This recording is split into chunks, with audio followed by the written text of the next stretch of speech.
Global skill development mission में आपका स्वागत है। उसके साथ ही इनपुट आउटपुट इंस्ट्रक्शंस जो सीपीयू को प्राप्त होती हैं या सीपीयू अन्य कंपोनेंट्स को प्रदान करता है।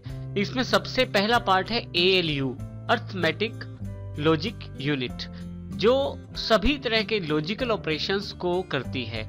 अर्थात जितने भी लॉजिकल ऑपरेशंस किए जाते हैं कंप्यूटर में वो सारे इस ALU यूनिट के द्वारा ही किए जाते हैं। दूसरी यूनिट जो सबसे इंपॉर्टेंट रहती है वो है CU के रूप में कंट्रोल यूनिट।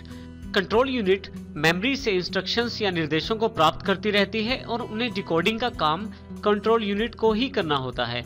इस प्रक्रिया के लिए जब भी उसे ALU की जरूरत पड़ती है ALU को भी वो कॉल कर सकती है।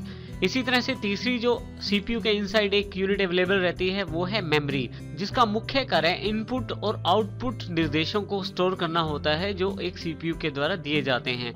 अर्थात जो भी इनपुट प्राप्त की जाती है या जो भी आउटपुट CPU देना चाहता है वो सारी उस मेमोरी सेगमेंट में स्टोर की जाती हैं जो CPU निर्देशित करता है। इस प्रकार से CPU इन सभी कंपोनेंट से मिलकर बना होता है। हमारे पास यहाँ कुछ CPUs के उदाहरण अवेलेबल हैं जिनकी जानकारी हम लेते हैं, जिसमें सबसे पहले है P3, जिनके मुख्य प्रोसेसर्स 500 मेगाहर्ट्ज से लेके 1000 मेगाहर्ट्ज के बीच में अवेलेबल हैं। मेगाहर्ट्ज एक क्लॉक यूनिट है। मेगाहर्ट्ज हमारे प्रोसेसर की स्पीड को इंडिकेट करता है, परंतु ये जरूरी नहीं कि जितने आपके मेगाहर्ट्ज ज्यादा हो उतना ही आपका प्रोसेसर भी फास्ट हो, क्योंकि प्रोसेसर में और भी काफी सारे एलिमेंट रहते हैं जैसे कि कोर आर्किटेक्चर और साथ ही मल्टी थ्रेडिंग सिस्टम। परंतु फिर भी कुछ हद तक आप यदि मेगाहर्ट्ज को देखते हैं तो आप चेक कर सकते हैं कि आपके प्रोसेसर की प्रोसेसिंग स्पीड क्या है। इसी तरह से हमारे पास पेंटियम P4 जो है वो 1 गीगाहर्ट्ज से लेके 3 गीगाहर्ट्ज तक अवेलेबल हैं, 1 गीगाहर्ट्ज से लेके 3 गीगाहर्ट्ज तक अवेलेबल हैं। इसमें यह ध्यान रखना जरूरी है कि जब मेगाहर्ट्ज 1000 हो जाते हैं तो हम उन्हें 1 गीगाहर्ट्ज कह सकते हैं। इस तरह से 3 गीगाहर्ट्ज का मतलब 3000 मेगाहर्ट्ज है।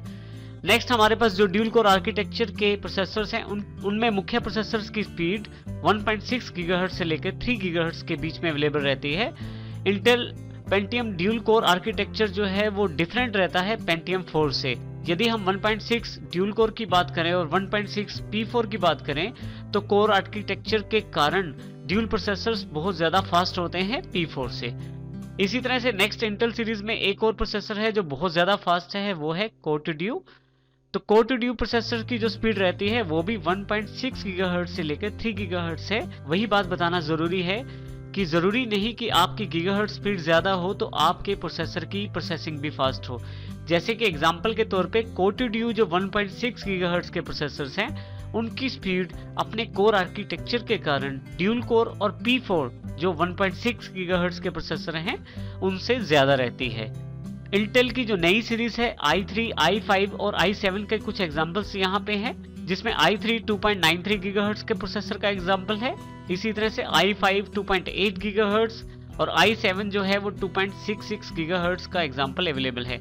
इसमें भी यही खास बात है कि इनके जो कोर आर्किटेक्चर हैं बहुत ज्यादा बढ़िया है। इनकी जो मल्टी थ्रेडिंग कैपेबिलिटीज हैं वो भी बहुत बढ़ा दी गई है, जिसकी वजह से इन प्रोसेसर्स की जो स्पीड है वो बहुत ज्यादा बढ़ गई है। जैसे हमने पहले बताया था आपको कि हमारे पास इंटेल और AMD दो मुख्य कंपनियां हैं जो प्रोसेसर्स में डील अप करती हैं। इनमें AMD सीरीज के प्रोसेसर्स भी बहुत इंपॉर्टेंट हैं जिनकी अपनी क्षमताएं हैं। AMD सेम्प्रोन के नाम से सीरीज अवेलेबल है, AMD एथलॉन के नाम से और AMD फिनोम के नाम से भी एग्जाम्पल के रूप में यह सीरीज अवेलेबल है। इनका प्रयोग हम AMD मदरबोर्ड के साथ कर सकते हैं। AMD मुख्यतः गेमिंग परफॉर्मेंस के लिए या